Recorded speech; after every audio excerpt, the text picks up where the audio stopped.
एक ही घर में दो व्यक्ति थे, एक दूसरी पार्टी से, एक दूसरी पार्टी से। और जब चुनाव का समय आया तो दोनों खड़े हो गए, एक एक पद को लेके, हम ये पार्टी से, तुम वो पार्टी से।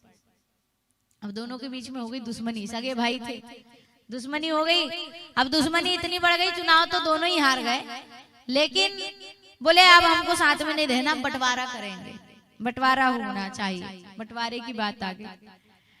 ठीक है बंटवारा करेंगे, लेकिन अब राजनीति में थे दोनों तो बंटवारा चाहिए, तो उसी के अनुसार चले।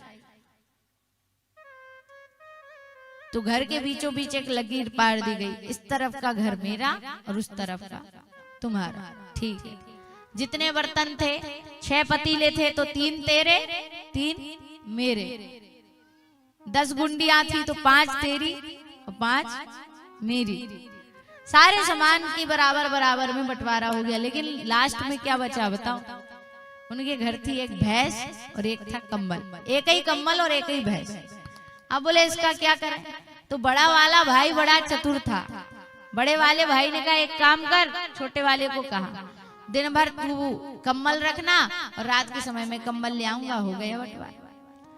और जो भैंस है उसका बंटवारा कर लेते हैं, भैंस के आगे का भाग तेरा और पीछे वाला मेरा। अब बड़ी अनीति महाराज, घास खिलाए छोटा भाई, चारा डाले छोटा भाई और दूध धोवे बड़ा वाला। अभी एक दिन पंडित जी चले गए उनके घर, पंडित जी गए तो छोटे वाले के घर गए, देखा भैंस बंधी हुई है, दूध देने वाली भैंस है। जा करके कथा करने गए थे पंडित जी, उनके घर रुक गए तो उसकी धर्म पत्नी ने लेकर आई काली चाय। पंडित जी ने कहा काली चाय क्यों?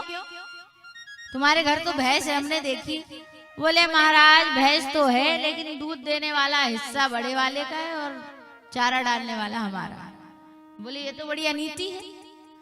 महाराज जी ने कुछ नहीं कहा, सो गए। अब सोने लगे तो बोले कि लाओ कंबल। तो महाराज जी जैसे ही घर आए थे देख लिया था दिन में कि कुर्सी पे ही कंबल रखा हुआ, तो बोले लाओ कंबल लाओ, जो रखा था वही वाला ओढ़ के सोएंगे।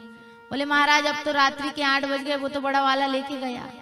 महाराज जी समझ गए छोटा वाला आदमी बड़ा सीधा है, बड़ा वाला बड़ा तीखा है।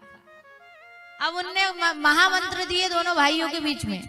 महाराज जी ने कहा इधर आ, छोटे वाले को बुलाया। छोटे वाले को जब बुलाया तो उससे कहा कि सुनो तुम एक काम करना, दिन के समय जब कंबल तुम्हारे पास आ जाए तो उसको बाल्टी भर पानी में डूब के शाम तक के लिए रख देना, और जब तुम्हारा भाई भैंस का दूध धोने जाए उस समय जाकर के तुम भैंस को डंडा दिखाना। बोले ठीक। अब इधर ये महाराज जी ने बता दिया और वो चला गया। अब चला गया, कंबल जैसे आया तो बाल्टी में डूब करके रात्रि दिन में रख दिया। रात्रि में 8 बजे ठीक आया उसका भाई, लाओ हमारा कंबल दो। तो बोले ले जाओ।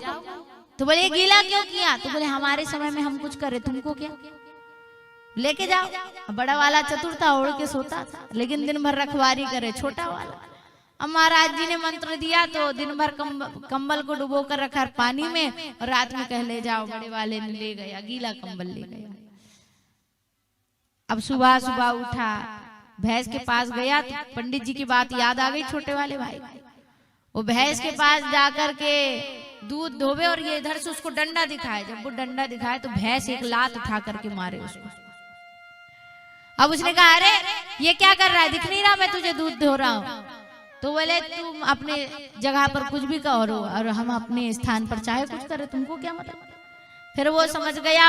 फिर बंटवारा हुआ कि 3 महीने कंबल तुम रखोगे और 3 महीने हम, और 3 महीने भैंस तुम पालो और 3 महीने हम।